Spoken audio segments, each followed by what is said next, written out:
UP विधानसभा सत्र के 9वें दिन सीएम योगी आदित्यनाथ ने अखिलेश यादव पर तंज कसते हुए कहा कि हर समस्या के दो समाधान होते हैं, भाग लो या भाग लो। नेता प्रतिपक्ष की सीट खाली है, ये है भाग लो। वहीं शिवपाल यादव को लेकर सीएम योगी ने कहा कि आप जमीन से संघर्ष कर आगे बढ़े और आपको संघर्ष की कीमत का पता है। आपके साथ हमेशा अन्याय हुआ है, वहाँ सम्मान मिले न मिले हम करते हैं। उसका सामना करो, उस प्रकार की कार्य योजना बनाओ और उसके समाधान के स्तर पर पहुंचाओ, जैसे कि 6 वर्ष के अंदर किया गया। और दूसरा है, जैसे नेता प्रतिपक्ष की सीट खाली है, भाग लो।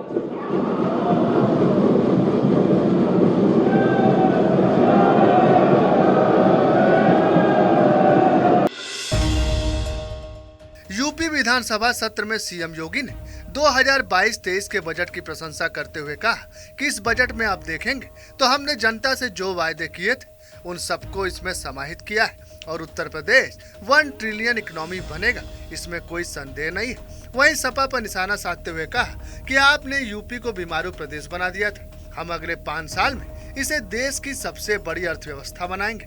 आगे उन्होंने कहा कि हमने लघु और कुटीर उद्योगों को बढ़ावा देने के लिए 1 डिस्ट्रिक्ट 1 प्रोडक्ट दिया है, आपने 1 डिस्ट्रिक्ट 1 माफिया दिया था। उमेश पाल हत्याकांड मामले में आरोपी जफर अहमद के घर पर प्रयागराज पुलिस ने कार्रवाई करते हुए बुलडोजर चलाया। वहीं बुलडोजर चलाने के दौरान घर से 2 गन और तलवार भी बरामद हुए। साथ ही घर के अंदर से पूरे परिवार की तस्वीर भी सामने आई।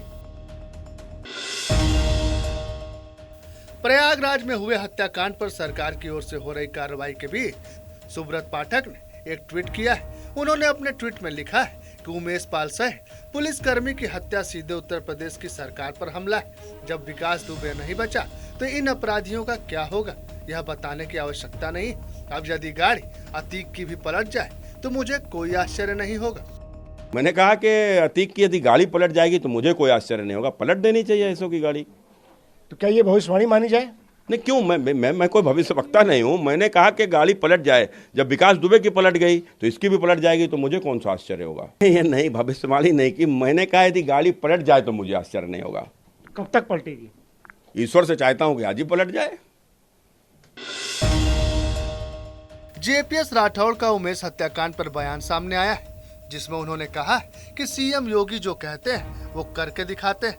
वहीं जेपीएस राठौड़ ने विकास दुबे की ओर इशारा करते हुए कहा कि शांति से बैठे अतीक, नहीं तो ज्यादा इधर उधर करेंगे तो गाड़ी पलट सकती है। आगे उन्होंने कहा कि अतीक अहमद को लाना है या नहीं, ये पुलिस तय करेगी। कि जो भी उचित कार्रवाई होगी, अगर उनको यूपी में लाना है वो पुलिस तय करेगी किस तरीके से है, और अदालत भी तय करेगी किस तरीके से उनको लाकर उनको सुनवाई, उनको मतलब उनके बयान लिए जाएं। नहीं, गाड़ी सेफ रहेगी ये निश्चित नहीं है। गाड़ी अगर वो शांति से बैठेंगे तो सेफ रहेगी। अब वो हुआ है तो वो मचाएंगे तो कुछ भी हो सकता है, लेकिन ये है कि हमारी तरफ से कोई ऐसा नहीं कि उनको जबरदस्ती गाड़ी पलटी जाए। चाहे वो अतीक की गाड़ी हो चाहे किसी की गाड़ी, सुरक्षित और सही गाड़ी दी जाएगी उनको और वो पलटेगी नहीं। लेकिन वो है तो वो मचा के ड्राइवर को डिस्टर्ब कर देंगे तो फिर कुछ भी हो सकता है, लेकिन हमारी तरफ से पूरी तरीके से वो सुरक्षित तरीके से उनको लाया जाएगा। उमेश पाल हत्याकांड में घायल गनर राघवेंद्र सिंह की इलाज के दौरान मौत हो गई। बताया जा रहा है कि राघवेंद्र की स्थिति बिगड़ने के बाद एसआरएन अस्पताल से लखनऊ पीजीआई के लिए रेफर किया गया था। अखिलेश यादव की फोटो वाले विवाद पर शिवपाल यादव ने बयान देते हुए कहा कि अगर घटना करके कोई यहाँ आकर खड़ा हो जाए तो डिजिटल के जमाने में कुछ नहीं कहा जा सकता। आगे उन्होंने बीजेपी सरकार महंगाई को लेकर निशाना साधते हुए कहा कि बीजेपी सरकार हर मौके पर फेल हो रही है और सरकार ने आम लोगों की कमर तोड़ रखी। आज घरेलू गैस पे 50 रुपया बढ़े हैं, कॉमर्शियल गैस पे 350 और बिजली पे 300%, 23% दाम बढ़े हैं। तो पूरी तरह से जनता की कमर तोड़ दी है। वैसे भी तो परेशान थी, इतना टैक्स देते हुए परेशान। अब ये घरेलू पर, कॉमर्शियल गैस पर और बिजली पर 23% बढ़ा करके पूरी जनता को तबाह करने का काम किया है। अभी तो ये बढ़ाया है इन्होंने, अब जब लोकसभा के चुनाव आएंगे तब फिर घटाएंगे। तो केवल जनता को धोखा देने का काम भारतीय जनता पार्टी की सरकार। बरेली में बिजली संविदा कर्मचारियों के कई बार शिकायत करने के बाद उन्हें वेतन नहीं दिया जा रहा है। एक वीडियो सामने आया है जिसमें राजेंद्र नगर पावर हाउस के संविदा कर्मचारियों ने अपने परिवार के पालन पोषण के लिए रोड पर चलते लोगों से भीख मांगी। वहीं संघ के जिला अध्यक्ष रिंकू श्रीवास्तव ने बताया कि कई बार वेतन की मांग को लेकर अधिकारियों और कंपनी को पत्र लिखा गया, लेकिन 2 माह से उनका वेतन नहीं दिया जा रहा है।